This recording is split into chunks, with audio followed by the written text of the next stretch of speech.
Alors on est Parashat Tzav. On n'a pas trop eu le temps de parler de Parashat Vayikra la semaine dernière parce que c'était Purim. Donc Vayikra et Tzav parlent beaucoup des sacrifices. Plus en détail dans cette paracha sur certains sacrifices et comment ils ont initié le tabernacle, d'accord? Comment ils l'ont mis à jour. On parle de Moshe Rabbeinu qui a servi en tant que Kohen pendant les jours de préparation, d'initiation, des Yimei HaMiluim. Et on sort de Purim. On sort de Purim, de cette belle période. On est à peine à 2 jours de Purim et de cette simcha extraordinaire. On va parler de beaucoup de sortes de sacrifices. On a le korban khatat. C'est quoi le korban khatat? C'est le sacrifice qu'un homme amenait quand il avait fait une faute. Il a oublié que c'était Shabbat, il a allumé la lumière, on lui a dit attention, machin, c'est Shabbat. Il n'a pas écouté, il a allumé la lumière, il devait amener un korban khatat au Bet Hamikdash. Alors c'est quoi le sacrifice? On a le korban Ola. Ola, c'est un sacrifice qui est entièrement brûlé pour le ciel. C'était plus une donation, On dit que le Ola, il venait pardonner, c'était pour se rapprocher plus d'Hachem. Ça venait peut-être pardonner sur des mauvaises pensées. On avait le korban Hacham. Hacham Vadaï, Hacham Talouy, sur les vraies fautes, les fautes que tient un doute. C'est quelqu'un qui a volé, qui s'est fait attraper. Voilà, il y a plusieurs korbanot. Et dans cette paracha, on va parler d'un korban très particulier. C'est le korban Shelamim. Ça rentre dans les sacrifices que l'homme amène par générosité. Il veut amener un korban, il veut s'approcher d'Hachem. Et il amène le korban shlamim. Shlamim, ça vient du mot shalom. Ces sacrifices, d'abord, bien sûr, ça nous rappelle que chaque faute doit être excusée et pardonnée. C'est pas parce que j'ai pas fait exprès ou j'ai oublié que c'était Shabbat. Ça nous rappelle en général que les actes de l'homme ont une valeur, ont une importance, ont une influence dans les cieux, et que je dois me faire pardonner d'une manière générale. Mais ce korban shlamim était particulier. Pourquoi il s'appelle shalom? C'était un korban très courant, où les gens ils amenaient un korban shlamim. Pourquoi il s'appelait shlamim shalom? Parce qu'il faisait la paix entre celui qui l'amenait, le Kohen, et l'autel, le misbéach. Les trois avaient une partie dans ce sacrifice, donc quelque part, il mettait le shalom, quelque part, il avait un point de shalom. Mais il a quand même une petite profondeur. Il y a un midrash comme ça qui dit que les nations sont venues chez Bilham. Et on dit, pourquoi Dieu nous a pas donné à nous à amener des sacrifices? Pourtant, ils pouvaient amener des sacrifices, les nations, mais que des sacrifices qui vont être entièrement brûlés. Il n'y avait pas chez eux ce korban-là où je peux manger de ce qui a été sacrifié à Dieu. C'est énorme. On a sacrifié, les Kohanim, ils ont aspergé le sang, ils ont mis le feu. Et je peux manger un morceau de viande. Attention, c'était limité. Tu pouvais manger que 2 jours et 1 nuit, c'était très limité. Mais c'était magnifique. Alors les Goïms, ils sont venus chez Bilham. On dit, pourquoi Hachem ne nous donne pas? Il leur a dit, Bilham, les korbanot, c'est la paix. Celui qui a reçu la Torah, qui a la paix, il peut les sacrifier. Celui qui n'a pas ça, il ne peut pas sacrifier ce genre de korban. Et sur ça, il leur a dit, Eshmea mayedaber akel ki yidaber shalom el amo ve'el chassidav. Sur ça, le Midrash continue toujours dans cet esprit et il dit, tout ce qui est marqué dans la Torah, c'est dans la direction du shalom. Et même si dans la Torah il y a des guerres, c'est dans la direction du shalom. Intéressant. Il y a un autre midrash encore, on va juste amener celui qui a reçu la Torah. Vous avez refusé la Torah. Vous voulez maintenant amener des sacrifices. Hashem ozle amo iten, Hashem yevarech et amo bashalom. C'est le peuple d'Israël qui a le shalom. Donc les nations peuvent amener des sacrifices, mais ils vont être entièrement brûlés sur le misbéach. Mais cette idée de sacrifice de shalom, il n'y a que dans le peuple d'Israël. Qu'est-ce que ça veut dire? Quelle est la différence? Pourquoi un goy qui amène un sacrifice, il va être entièrement brûlé, il n'a pas le droit de manger, il n'a pas le droit de... Et nous, on a oui le droit de manger. C'est quoi? Pourquoi cette notion de shalom dans le sacrifice avec le Kohen et Dieu? C'est que pour le peuple d'Israël. Donc ça va nous permettre un petit peu de comprendre un petit peu l'histoire des sacrifices de ces parachiotes, mais on verra combien aussi c'est lié à Purim. Alors, il y a comme ça un midrash très connu, c'est lui qui va nous ouvrir les portes de la compréhension. Vous vous rappelez tous de ce pasouk à David. Ki a mitzvah zot asher anochi metzavecha ayom. La mitzvah que je t'ordonne aujourd'hui, elle n'est pas loin de toi, elle n'est pas dans le ciel, elle n'est pas à travers les mers. Tu te rappelles de ce pasouk? Il y a là-bas le midrash qui dit « Et peut-être que vous allez dire que je vous ai donné la Torah pour votre mal, pour vous faire du mal. » Ah, pas du tout. C'est marqué, la Torah c'est que pour votre bien. Ce même midrash, on le trouve aussi par rapport au Shabbat. Peut-être que vous allez dire que je vous ai donné le Shabbat pour vous faire du mal. Non. Je l'ai donné en tant que cadeau pour faire du bien. Comme ça, il dit le Midrash. C'est quoi pour faire du bien? Tu sanctifies le Shabbat avec du manger, avec boire, avec du vin, un petit peu d'alcool, avec des beaux vêtements, et tu es mehanet nafshecha, et tu fais du plaisir à toi-même Shabbat, et par un que tu as kiffé le Shabbat, en plus, je te donne la récompense sur ça. Mais karata la Shabbat oneg. Tu appelleras le Shabbat un oneg. Si tu aimais un oneg et ta Shabbat, tu auras une réponse. Qu'est-ce que ça veut dire, Sacha? Que le Midrash, il doute et il nous dit peut-être je t'ai donné la Torah pour te faire du mal. Peut-être je t'ai donné le Shabbat pour te faire du mal. Qu'est-ce que ça veut dire? Il y a lieu de poser une question comme ça. Un père, il donne à son fils un cadeau, dit peut-être tu vas dire que je l'ai donné pour te faire du mal. Non, ne te trompe pas, mais c'est quoi cette question-là? Certainement qu'il y a quelque chose qui se cache dans cette question. Et souvent, le Shabbat, on entend dire, et je le dis à titre personnel avec famille nombreuse, c'est Dieu, c'est que souvent il y a des conflits juste avant le Shabbat, quelques heures avant, et tensions, etc. Il y a les tensions d'avant Shabbat, il y a les tensions de ceux qui ne fument pas le Shabbat, il y a les tensions. Il y a toute la ramaclée pendant la semaine, et souvent ça craque. On entend parler de ça. Ouais. Alors Rabotaï, ici, Rabotaï, il y a un message, et je crois que ce message, il tombe très très bien après Purim. Quand on dit pour votre bien ou pour votre mal, c'est pas Chas v'Shalom qu'on aurait pu penser que c'est du mal, Chas v'Shalom. Mais quand on parle dans la Torah bien, c'est du bien absolu, qui entraîne que du bien. Si la chose, elle entraîne du bien dans un sens et de la difficulté ou du mal dans l'autre, ça ne s'appelle pas que c'est parfaitement du bien. Donc la question, c'est est-ce que je vous ai donné la Torah pour votre bien spirituel? Mais il y a quand même dedans du mal pour le corps. Peut-être que je t'ai donné le Shabbat totalement pour ton bien spirituel. Mais peut-être que pour matériellement, tu ne peux pas fumer, tu ne peux pas prendre le téléphone, tu ne peux pas prendre la voiture. Donc tu peux peut-être, c'était ça la question du Midrash. Je peux accepter que Dieu voulait nous faire profiter de la spiritualité. Et il nous a donné un Shabbat et une Torah qui nous permet de vivre très spirituel. Et pour le corps, c'est du mal. Quand je dis c'est du mal, c'est pas du mal absolu, mais c'est une souffrance. Et je peux le vivre comme quelque chose de mal. Chez les goïms, c'est comme ça que ça marche.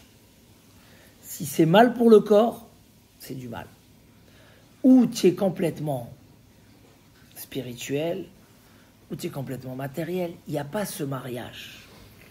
Que je peux vivre quelque chose de spirituel, mais avec le plus grand bonheur matériel.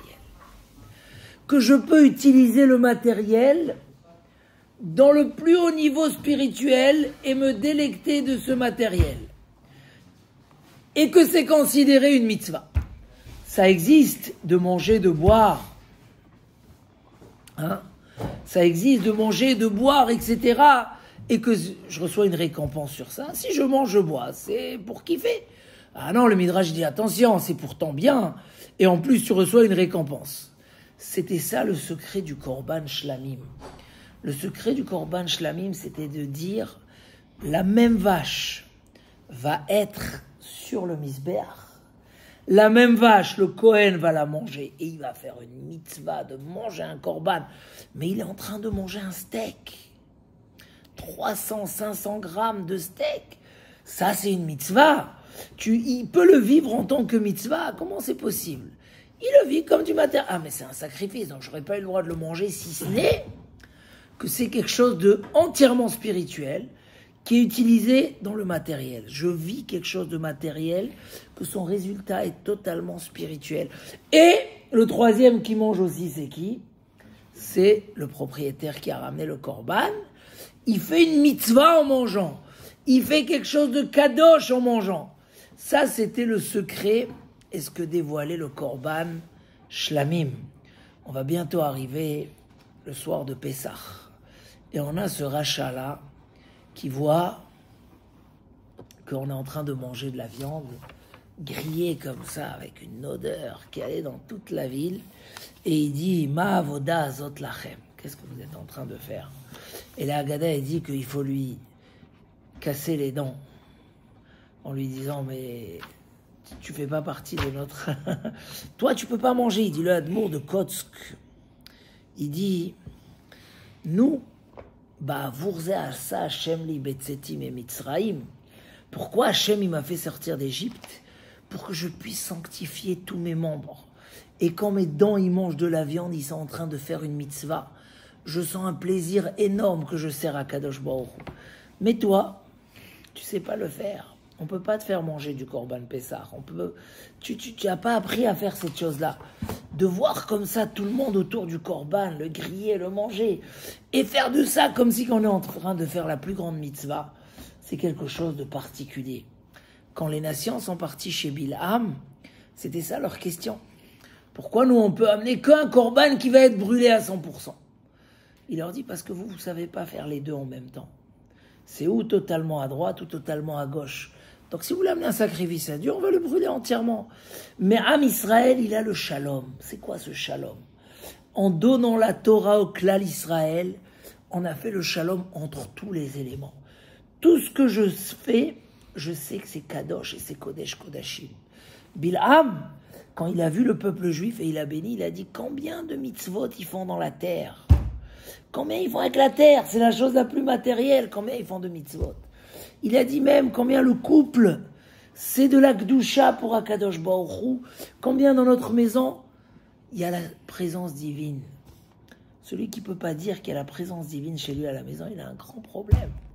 Parce que le mariage, ça amène la présence divine à la maison. C'est vrai, Alex, tu peux le valider ou pas? Non. Alors, quelqu'un qui dit non, moi, la Shrina, elle est à la synagogue, elle n'est pas chez moi. Alors, il n'a pas le shalom. Il vit une vie déchirée, il n'y a pas plus dur.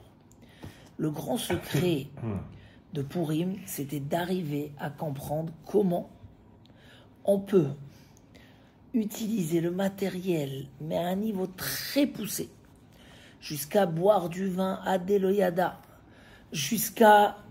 mais pas dans le festin d'Achashverosh.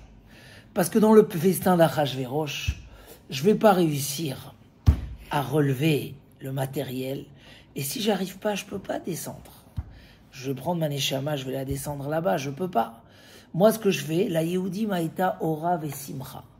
Les Juifs ont eu Ora. C'est quoi Ora? La lumière. C'est quoi Ora Zou? Torah. Simcha, c'est le Mishté. Je mets d'abord la Torah, et en prenant la Torah. Donc, l'erreur de penser que la Torah nous prive de quelque chose. Je leur ai dit dans un shiur que j'ai fait il n'y a pas longtemps, je leur ai dit, il y a celui à qui on peut dire le téléphone c'est Asur Shabbat, la voiture c'est Asur Shabbat, le machin porté c'est Asur Shabbat, ça ne le dérange pas, il est en confiance complète avec la Torah. Et il y a des gens où je ne peux pas leur dire ça. Ils vont dire, oh là là, tout ça c'est interdit, moi je ne fais pas Shabbat. Alors comment je vais leur dire? Je leur dis, vous savez, on a un jour dans la semaine où on a la chance et le droit d'être dispensé de son téléphone. Enfin, ma femme, elle va m'écouter. Elle va pas être sur ses infos. Je plaisante parce que les femmes, elles disent ça sur les maris. Enfin, je peux parler avec mon mari. Les enfants, des fois, c'est contre notre gré. Des fois, on est débordé sur des urgences. Et ils te disent, mais tu m'écoutes ou pas? Oui, je t'écoute. C'est bon. Tu as besoin de revenir parce que tu es pris par quelque chose. Je parle occasionnellement, chas v'shalom. Mais on leur dit, vous savez, un jour, le Shabbat, quel plaisir. Un jour, on peut manger sans limite. Parce que c'est une mitzvah de grossir Shabbat. C'est marqué dans le Baal HaMaor que c'est une mitzvah de grossir Shabbat. Un jour, on a le droit de manger chaud. Parce qu'on n'a pas le droit de réchauffer Shabbat. Un jour, on a le droit de rester chez soi et qu'aucune influence de sortir va venir nous faire sortir de chez nous. C'est un bonheur qu'on puisse rester comme ça. Des fois, les gens qui travaillent très très dur, ils disent, ouais, pourvu que j'ai pas envie de dire le mot, mais des fois, à la limite, ils espèrent qu'un matin, ils se sentent pas bien, qu'ils puissent ne pas aller au travail pour prendre une journée de repos dans le calme, quand il n'y a personne. Les enfants, ils sont à l'école. Un homme, il a besoin. Alors, quel message est le vrai? De venir et dire, c'est assourd, c'est assourd, c'est assourd, ou venir dire, tu sais, c'est un bonheur. Grâce à ce que c'est assourd, tu as le droit, la Torah, Hachem, il t'a fait une journée de bonheur où il savait tout ce qui va te déranger. Il savait ce qui va te déconcentrer. Il savait qu'est-ce qui fait que tu profites pas de la vie vraiment. Alors, il t'a interdit tout ça pour te donner cette chance. Lequel des deux messages est plus juste? En fait, les deux messages. Celui qui est arrivé au niveau, il a tout compris. Le bonheur de la Torah, qu'elle nous prive de rien. Quoi, les ra'atrem? Je t'ai donné pour le mal du corps. Je sais que tu sais que c'est pourtant bien la Torah. Mais je peux poser la question du Midrash. Peut-être que tu peux penser une minute et dire que quoi? Que c'est pour le mal du corps. C'est une souffrance pour le corps. Comme il a dit, c'est pour amener des disputes. C'est pour... il peut pas fumer, il peut pas machin. Non. Celui qui est déjà convaincu, tu peux lui dire c'est assourd. Quand il entend le mot assourd, il entend le mot bonheur. Hachem m'a protégé. Hachem m'a appris. Quand on en voit comme ça, ils ont dit ça. Attention, il ne faut pas aller dans ces pays-là, c'est dangereux. Tu ne prends pas ça comme une interdiction. Tu comprends tout de suite que on veut te permettre d'aller en vacances. Bien et retourner en bonne santé. Alors on te dit, voilà les destinations. Celui qui râle dit, encore ils nous interdisent, il ne faut pas aller en Tunisie, il ne faut pas aller en machin, pourquoi? Mais il n'a rien compris. Mais celui qui a rien compris, plutôt qu'aller lui dire interdit d'aller en vacances en Tunisie, interdit d'aller en Algérie, ne lui dis pas comme ça. Fais-lui passer le secret de la Torah. Cette question que le Midrash nous partage. Il dit, tu vas croire que je viens te priver de quelque chose. Pas du tout. Je viens te donner ce bonheur de ne pas porter à l'extérieur Shabbat. Parce qu'au début, tu vas porter une aiguille, après tu vas porter un porte-clés, et après, tu vas te retrouver à porter le marché que ta femme t'a envoyé faire Shabbat. Alors, ne commence pas et c'est mieux comme ça.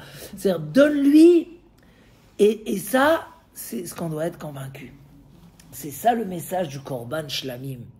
Un homme dans sa vie, il y a des fois, il a fait une faute. Là-bas, il ne peut pas jouer avec soi-même. Il ne peut pas... le Korban Khatat, il faut avouer son erreur, il faut s'excuser, il faut amener un sacrifice. Modeve Ozev Irucham, celui qui avoue et qui l'accepte, il est pardonné. Le Ramban dit, quand tu amènes le sacrifice, tu dois te dire, va savoir si ma faute ne devait pas faire que moi aussi j'aurais dû être comme ça. Comme l'animal, là. C'est comme ça, dit le Ramban. Et comme ça, tu fais une vraie tchouva. Tu comprends qu'un homme, quand il faute, c'est très grave. Il y a le Korban Ola. J'amène, c'est vraiment, j'ai un moment comme ça où je veux totalement me coller à Hachem, je veux pas d'intérêt personnel, je veux même l'intérêt bien, c'est pas le moment maintenant. C'est un petit peu notre jour de Kippour. Kadosh, je touche à rien. Et il y a le troisième, c'est notre journée de Purim. Shlamim. Qu'est-ce qu'on a fait Purim si ce n'est que des mitzvot et se délecter d'Hachem? Mais on a fait un beau festin. Et si on a accompli la halakha, on s'est forcé à boire un bon vin et de la viande et un michté, etc. Ça, c'est le message du Korban Shlamim. Tzav et Aaron. Rachid dit au tout début de la paracha, Tzav et Aaron. Pourquoi c'est marqué Tzav? C'est quoi le mot Tzav? Ordonné. Tu peux mettre la moitié des sushis sur la table. La moitié des... Tzav, il dit, c'est quoi Tzav? Ordonne à Aaron sur la mitzvah. Oh là. Pourquoi c'est marqué ordonne? Il dit Rachid, parce que quand il y a une perte d'argent, il faut empresser la personne. S'il sent qu'il perd, vu que Aaron il sait que sur les autres sacrifices, il prenait la peau. Sur le Korban Ola, il prenait rien. Donc vu qu'il avait une perte d'argent, il pouvait être démotivé. Alors il faut l'empresser. Il faut le... C'est quoi cette histoire-là? Pour Aaron à Cohen, un homme, il est sensible aux détails. Et même un Cohen qui vient sacrifier à Kadosh Baruch Hu, il peut faire une différence. La Torah a dit non, ne fais pas de différence. Tout ce que je t'ai donné, c'est pour ton bien. Mais pas que pour ton bien spirituel, Sacha. Quand on nous prive des péchés, des fautes, quand on nous demande de faire les choses d'après la halakha, c'est le plus grand bonheur. J'ai parlé avec quelqu'un d'une communauté, je ne vais pas dire, mais on a parlé, il m'a dit on a fait le repas de Purim. C'est des Français, hein. Je dis, ah, mais c'est la première année, on a réussi à faire séparés. Des tables mixtes et des tables séparées. Je lui ai dit, mais vous êtes courageux, à Purim, c'est un repas. Mais il m'a dit, il faut voir, ça a donné une puissance à notre repas. Et alors, tous les Shabbats, on est avec sa femme. Et alors, si Purim, on est comme ça, les hommes, les femmes. Mais on a quand même donné le choix. Mais on ne peut pas imaginer quand quelqu'un, il évolue et il met de la Gdusha dans sa vie, combien du bonheur ça peut lui donner. On ne peut pas imaginer. Et avoir cette confiance, tu entends, David? C'est pas hésiter que peut-être, c'est savoir que le Shabbat, c'est pour notre bien, pas que spirituel, matériel. C'est le shalom du clan Israël. C'est la paix entre le corps et l'intellect. La paix entre le corps et la neshama. On a cette paix-là.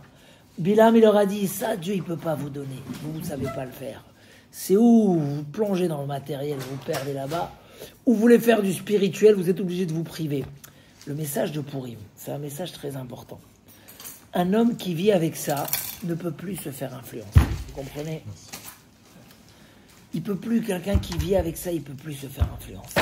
Parce que pour lui, il n'y a pas un plus grand bonheur que la Torah. Il n'y a pas d'autre bonheur. C'est l'intermédiaire entre le spirituel et le matériel.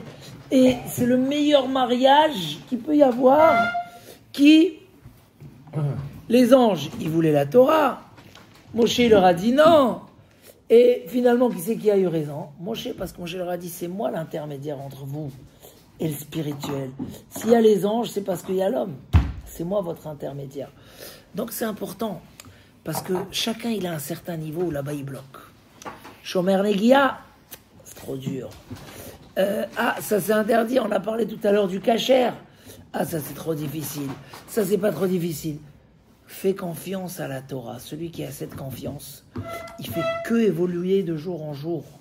Parce qu'il ressent à la fin que tout ce que la Torah nous a donné, c'est du bonheur. Faire des efforts, c'est du bonheur. Avancer, c'est du bonheur. Faire plus pour toujours, c'est du bonheur. C'est ça le message de Tzav et Aaron. C'est ça le message de Torah Tashelamim. On sort de Purim. Les Bnei Israël, ils ont perdu cette confiance. Et ils l'ont retrouvée. Parce qu'ils ont vu que Haman et ses tolérances, et ce qui les a tentés, ça leur a amené que, comment on dit, la halette. On est encore à Purim. La halette, ça veut dire que ça leur a amené que des galères. La fermeté de Esther, la fermeté de Mordechai, ça a gagné. Ça a gagné. Parce que ça ne peut pas ne pas gagner. Et c'est une réalité tous les jours. Donc quand un homme il hésite, s'il progressait, s'il s'arrêtait de dire stop, pas une question de stop. Apprends. C'est une question, le temps que tu vas comprendre que c'est ton bonheur. Essaye de comprendre et de te convaincre et de convaincre autour de toi combien c'est du bonheur et tu vas trouver que c'est vraiment du bonheur. Chazak, Chazak, Velitrazek.